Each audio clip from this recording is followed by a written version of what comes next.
하나님의 말씀 고린도전서 3장 16절에서 23절까지의 말씀을 같이 보도록 하겠습니다. 너희가 하나님의 성전인 것과 하나님의 성령이 너희 안에 계시는 것을 알지 못하느냐? 누구든지 하나님의 성전을 더럽히면 하나님이 그 사람을 멸하시리라. 하나님의 성전은 거룩하니 너희도 그러하니라. 아무도 자신을 속이지 말라. 너희 중에 누구든지 이 세상에서 지혜인 줄로 생각하거든 어리석은 자가 되라. 그리하여 지혜로운 자가 되리라.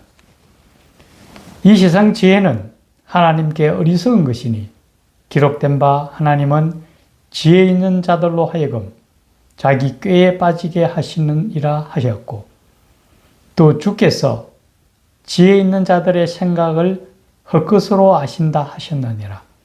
그런즉 누구든지 사람을 자랑하지 말라. 만물이 다 너희 것임이라. 바울이나 아볼로나 게바나 세계나 생명이나 사망이나 지금 것이나 장래 것이나 다 너희의 것이요 너희는 그리스도의 것이요 그리스도는 하나님의 것이니라. 아멘. 이 시간 전할 하나님의 말씀은 우리 안에 성령님이 계신다는 것입니다. 이 시간 성령께서 우리의 마음을 주장하시고 우리의 눈을 열어 주의 법의 기함을 보게 하심으로 이 시간 우리 모두에게 은혜가 충만한 시간이 되기를 간절히 축원합니다. 오늘 같이 살펴보고자 하는 것은 성령에 대한 부분입니다. 먼저 구약시대에 히브리어로 이 성령을 루아흐라 하는데요. 이 루아흐는 숨결 또는 성령이라 이렇게 부르게 됩니다. 그런데 성령은 실제로는 구약시대보다는 신약시대, 예수님께서 부활승천하신 후에 본격적으로 성령의 시대가 열렸다라고 볼 수가 있을 겁니다. 그렇다면 구약시대의 성령에 대해서는 어떻게 우리가 살펴볼 수 있느냐 하면은 먼저 솔로몬 성전에 대해서 한번 우리가 볼 필요가 있습니다.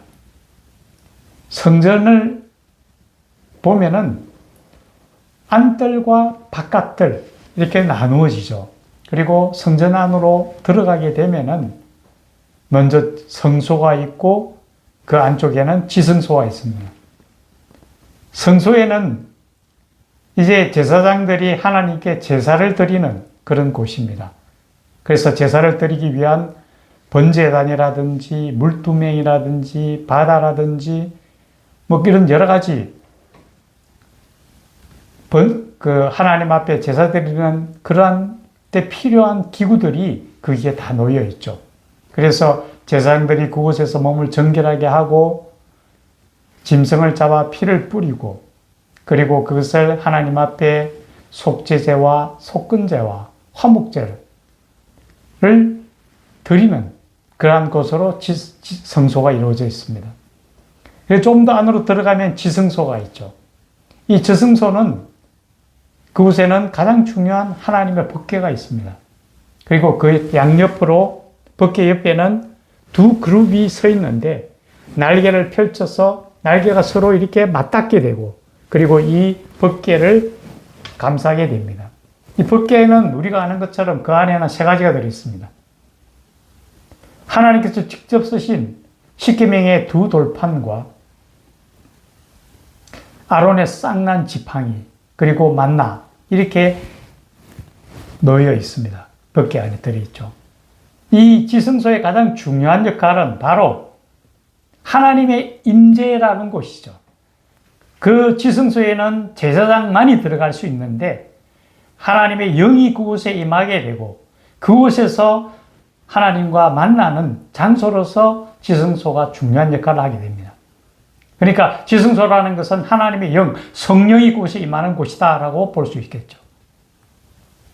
그리고 구약에 보면은 간혹 성령께서 사람들에게 개별적으로 나타나는 경우도 있습니다.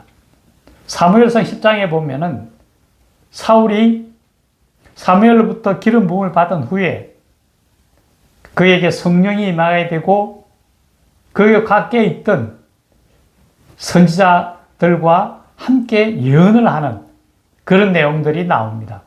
구약에서도 분명히 성령의 역사심과 활동이 있긴 있었습니다.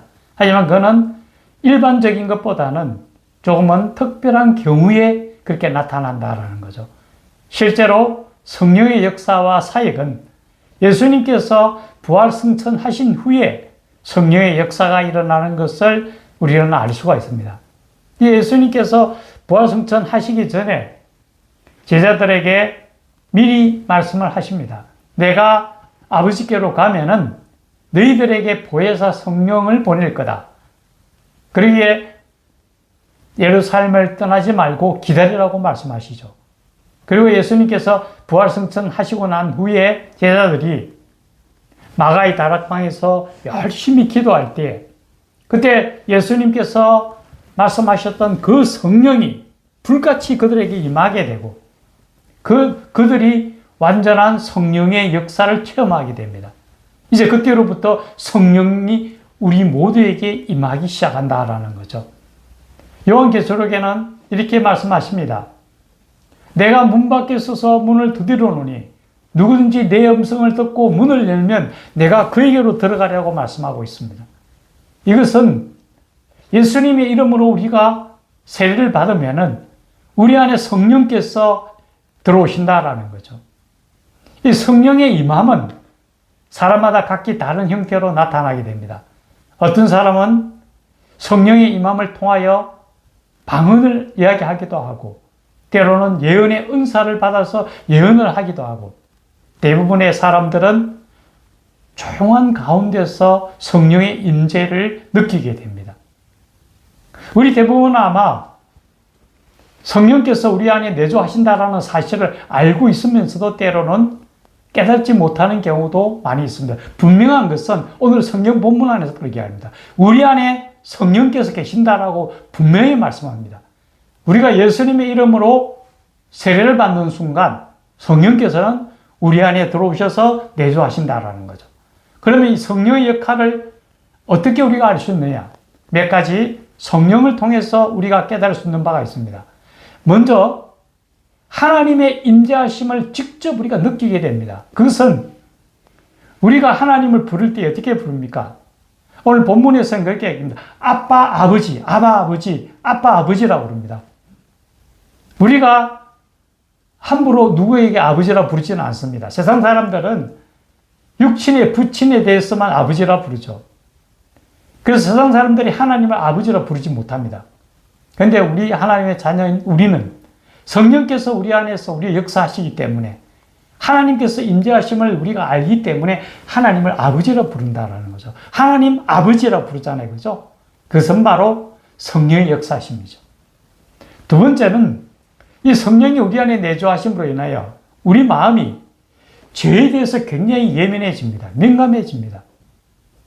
우리가 하나님의 백성이 되기 전에는 세상에 속하였을 때에는 세상은 온갖 죄악 속에 물들어 있고 만연해 있기 때문에 굉장히 둔감합니다. 때로는 적당하게 타협하고 넘어가고 어떻든 죄를 덮으려고 합니다. 하지만 성령께서 우리에게 들어온 후에는 죄에 대해서 굉장히 예민하게 됩니다. 물론 우리 그리스도인도 때로는 죄 앞에 무너지기도 하고 죄를 짓기도 합니다. 그럼에도 불구하고 세상과 다른 것은 그럴 때 우리는 성령께서 우리 마음을 주장하시기 때문에 금방 회개할 수밖에 없습니다. 도저히 회개하지 않고는 견딜 수 없게 됩니다. 그것이 바로 성령의 역사입니다. 우리는 죄를 짓고 난 다음에 분명히 그 죄로 인해서 우리 마음이 무너져 내림을 보게 됩니다. 하나님 앞에 회개하지 않고서는 견딜 수 없게 합니다. 그것이 바로 성령의 역사라는 거죠. 세 번째 성령의 역사는 우리가 성경을 읽을 때 때로는 성경을 이해하지 못할 때가 참 많습니다. 저도 성경을 읽다 보면은 이거 너무 이해하기 힘든데? 라고 넘어갈 때가 있습니다. 그런데 성령께서 우리의 마음을 두드립니다. 한참 뒤에 생각하면은 이 말씀이었구나 깨닫게 하십니다. 그리고 성경을 전체를 아우를 수 있는, 전체를 볼 수 있는 눈을 주십니다. 그것은 바로 하나님이 주시는 지혜를 통해서입니다. 우리에게 성령께서 하나님이 주시는 지혜를 덧입혀 주셔서 성경의 말씀을 깨달을 뿐만 아니라 전체를 보는 눈을 주신다라는 거죠. 그리고 세상과 다른 지혜를 덧입게 된다라는 거죠. 하나님께서 이 세상을 지을 때에 말씀으로 지었다고 되어 있습니다. 이 말씀은 로고스입니다. 이 로고스는 바로 지혜입니다. 하나님께서 세상을 만드실 때에 하나님의 지혜로 이 땅을, 이 세상을 만드셨다라는 거죠. 그리고 예수님이 오심은 말씀이 육신이 이 땅에 오셨다라고 분명히 성경이 얘기합니다. 여기서 말씀도 로고스입니다. 하나님의 지혜를 통해서 예수님께서 이 땅에 오셨다라는 거죠. 그래서 우리가 하나님으로부터 오는 성령께서 주시는 지혜를 드렸는데 이것은 세상과는 다른 지혜다라는 거죠. 세상을 쫓아가는 지혜일지 모르지만은 그것과는 분명히 다른 하나님의 지혜를 우리가 덧입게 된다라는 거죠. 그래서 우리의 시각이, 우리의 눈이 이 땅에 있는 게 아니라 하늘나라를 바라보고 참된 소망을 가지고 나아가게 한다라는 거죠. 우리가 알아야 합니다. 세상 사람들은 하나님을 세상적 지혜, 세상적 지식으로 바라보려고 하는데 깨달을 수 없습니다. 하나님은 하나님만이 가지고 있는 지혜가 있습니다. 로고스입니다. 그 하나님의 지혜를 하나님의 백성들에게는 주시게 됩니다. 우리가 이 땅에 살아가면서 세상을 쫓아가는 게 아니라 하나님 나라를 보고 쫓아가는 것은 바로 이 성령을 통해서입니다. 우리는 분명히 깨달아야 합니다. 하나님께서, 성령께서 우리 안에 계시기 때문에 오늘 본문에서 너희 안에 성령이 계시는 걸 모르느냐고 얘기합니다. 우리는 이걸 깨달아야 합니다. 우리 안에 성령께서 계신다. 그래서 우리가 이 땅을 바라보는 게 아니라 하나님 나라를 바라보고 하나님이 주시는 지혜를 가지고 이 땅을 살아간다는 것. 그럴 때에 세상은 우리 앞에 무릎을 꿇게 될 것이고 우리는 성령의 계가를 부르며 나갈 겁니다. 하나님 나라에 이르기까지 이 땅에서 아무리 힘들고 어려워도 세상에 쫓아가는 게 아니라 세상 앞에서 당당하게 하나님이 주시는 성령의 내주하심을 통하여 늘 성리 안에 살아가는 하나님의 백성들이 되기를 예수님의 이름으로 간절히 축원합니다. 기도드리겠습니다. 살아계신 하나님 아버지, 성령께서 우리 안에 들어와 계시고 우리로 하여금 하나님의 자녀로 살게 하심을 감사합니다. 무엇보다도 우리가 성령께서 우리 안에 계심으로 하나님의 임재를 늘 느끼며 아바 아버지로 부르며 하나님의 손을 굳게 붙들고 나아가며 세상 사람들은 죄에 무디고 죄를 덮으려고 하지만 우리는 죄에 대해서 예민하고 죄에 빠지더라도 돌아와 회개하는 우리가 되도록 인도하시며 무엇보다도 하나님이 주시는 참된 지혜를 통하여 세상의 이김을 드러내며 승리의 계가를 부리며 힘차게 하루하루 하나님 나라를 향하여 달려가는 하나님의 백성이 되도록 도우시고 인도하여 주시옵소서. 이 모든 말씀 우리 주 예수님 이름으로 간절히 기도드려옵나이다. 아멘.